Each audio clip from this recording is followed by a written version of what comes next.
Hello and welcome to Programs and Me YouTube channel. In Python, both hash symbol and triple quotes can be used to add text that isn't executed as part of the code, but they serve different purposes. Today we'll discuss about that. Using hash symbol to write comments versus using triple quotes to write comments. First, let's talk about hash symbol.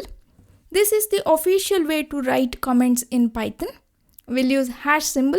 After that, whatever we'll write in that line, it is a comment. And Python interpreter ignores them.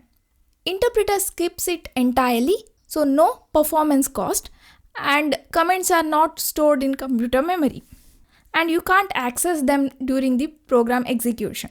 It's meant only for humans, has no effect on your code and memory.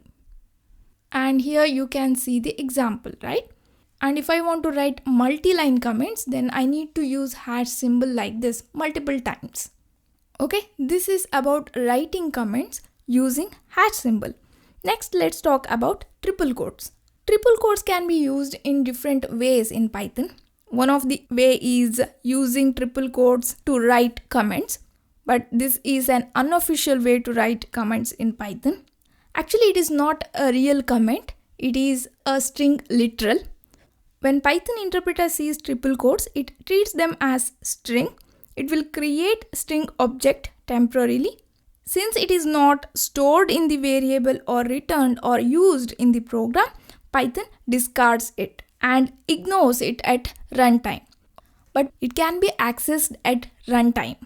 It acts like a comment, but it is not truly one. It is best to use hash symbol to write comments in Python.